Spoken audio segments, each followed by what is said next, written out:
Buenos días, docente. Buenos días, compañeros. En este caso nos ha tocado la teoría y expositivas y la crítica del realismo jurídico. Los integrantes son Silvana Ceballos, Milagros Cuba, Lourdes Cayata y Américo Caira. A continuación, mi compañera expondrá la introducción y el caso. En el siguiente ensayo se expone diferentes pensamientos de Kelsen, Hart, Ferrojoli y Ross con respecto a las últimas discusiones sobre el positivismo legal.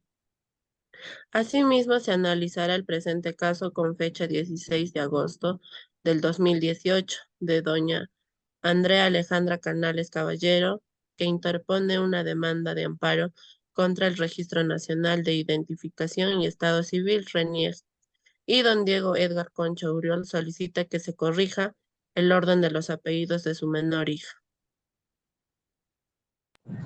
Muy bien. Continuando con la exposición, el positivismo excluyente de Kelsen en años recientes hemos presenciado el surgimiento de discusión que no obstante parece de un nuevo versión de una nueva medida sobre un tema que tiene una larga historia, ¿no? Un claro ejemplo en el que se debate en el seno de la tradición positivismo entre la versión excluyente y excluyente.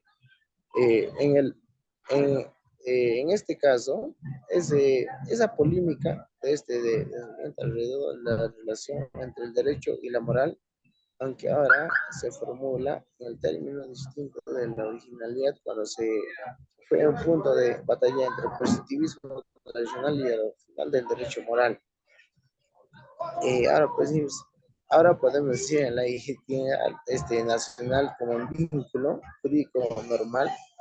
La única cuestión relacionada con la identidad nacional, eh, la nación que incluye el pensamiento de Kelsen, es el vínculo de nacionalidad a la que concibe con un carácter no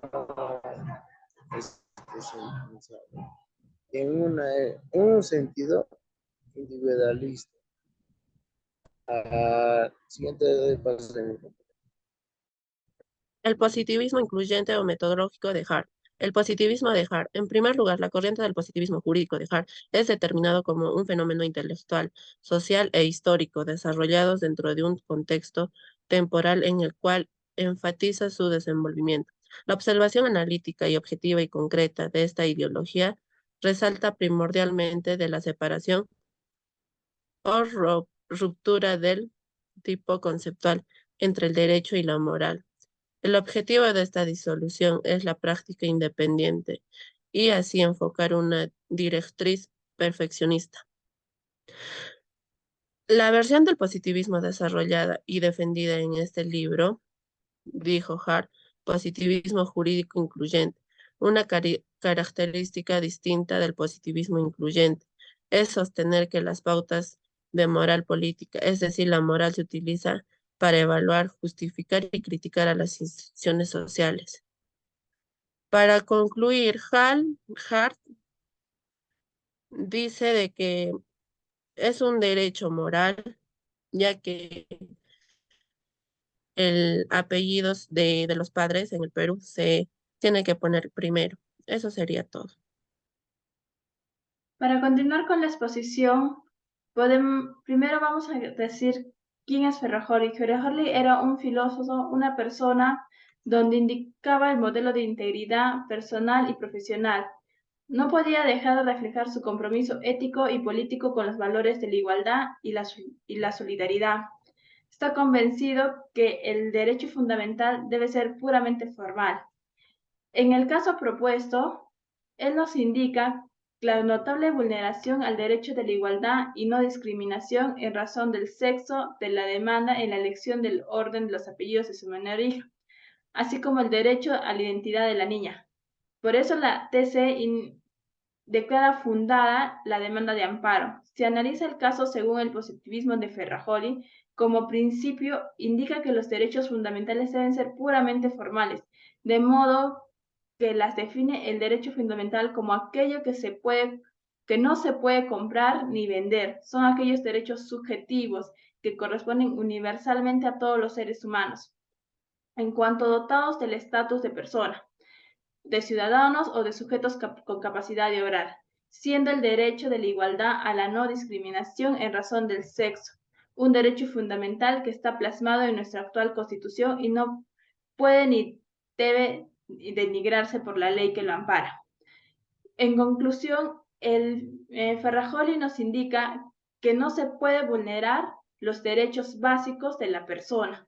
Por eso indica que los derechos fundamentales, que son la vida, la integridad, la no discriminación, tienen que ser puramente formales y deben estar plasmados en la Constitución.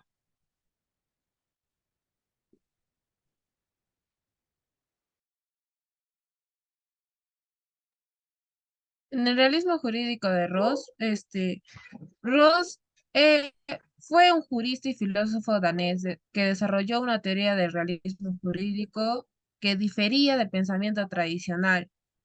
Para Ross, el derecho es un conjunto de reglas y que dichas reglas son prescritas que pertenecen a una categoría semántica diferente a las propuestas descriptivas. Ross niega rotundamente cualquier interpretación reduccionista de las reglas que pretendía reducir las propuestas descriptivas. Él cree que el derecho no debe de reducirse a un conjunto de reglas y principios, sino que debe de entenderse como un fenómeno social reflejado en las acciones y actitudes de los involucrados en el sistema legal. En el caso, Ross nos dice que puede argumentar que la ley peruana sobre los apellidos no es una norma abstracta ni universal, sino que está determinada a las realidades sociales y políticas de nuestro país. Desde una perspectiva positivista, la ley peruana es válida porque fue creada por una autoridad competente. Además, el hecho de esta ley que haya sido modificada para permitir que los antecedientes elijan el orden de sus nombres demuestra cómo el derecho puede evolucionar y adaptarse a nuestra sociedad. Para concluir en el pensamiento de Ross, la sentencia del Tribunal Constitucional en el caso de Andrea Alejandra Canales Caballero es un ejemplo de cómo el realismo jurídico de Ross y el apartamento del positivismo pueden trabajar en conjunto para llegar a una solución justa y equitativa. El realismo jurídico de Ross reconoce que el derecho no se limita a las normas establecidas por las autoridades competentes, sino que también incluye principios y valores fundamentales que deben de considerarse en la aplicación del derecho. Eso fue todo por nuestro tema. Gracias por escucharnos.